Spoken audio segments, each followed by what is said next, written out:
বছৰৰ প্ৰথমটো বানৰ কবলত দুখনকৈ ৰাষ্ট্ৰীয় উদ্যান।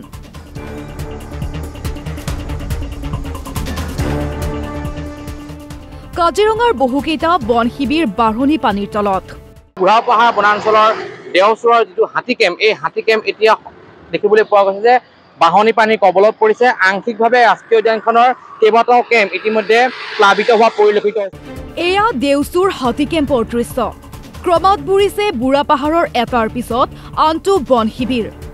ৰাষ্ট্ৰীয় ঘাইপথত সষ্টম পৰিবহণ বিভাগ। কাজিৰঙাৰ মাজেৰে পাৰ হোৱা যান বাহনৰ চালকক পৰিবহণ বিষয়াৰ বিশেষ আহ্বান। লাহে লাহে যাব হা, বহুত যেনে তেনে ওলাই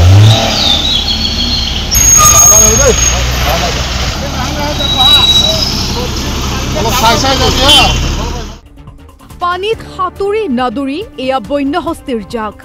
আশ্ৰয় বিচাৰি হাতীৰ জাকটোৱে অতিক্ৰম কৰিছে ৰাষ্ট্ৰীয় ঘাইপথ। ব্ৰহ্মপুত্ৰৰ পানী কাজিৰঙাত হুৰাহুৰে সুমুৱাত ইতিমধ্যে কাৰ্বি পাহাৰৰ দিশে ঢাপলি মেলিছে বন্যপ্ৰাণী। পাৰ হৈ আছে, আৰু তেনেকৈ ৰাতিও পাৰ হৈ আছে। দিনত অলপ কম হৈছে যদিও কোন সময়ত পাৰ হ'ব আমি নিজেও নাজানো। যিমান পাৰে লাহে লাহে যোৱাটো ভাল।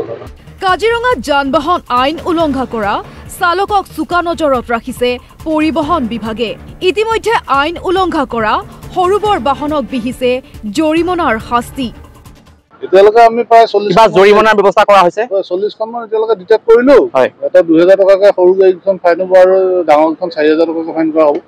ওৰাং ৰাষ্ট্ৰীয় উদ্যানৰ 13টা বন শিবিৰ পানীৰ তলত। ধনশ্ৰী, পাঁচনৈ আৰু লুইতৰ বাঢ়নি পানীত ডুবিছে ওৰাং।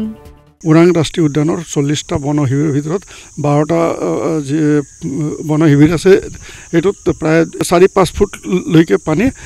বন বিভাগৰ বাবে কঠিন প্ৰত্যাহ্বানৰ সময় সমাগত। কাণ্ট্ৰি বোট আৰু মেচিন নাও লৈ টহল আৰম্ভ কৰিছে ওৰাং বন বিভাগে।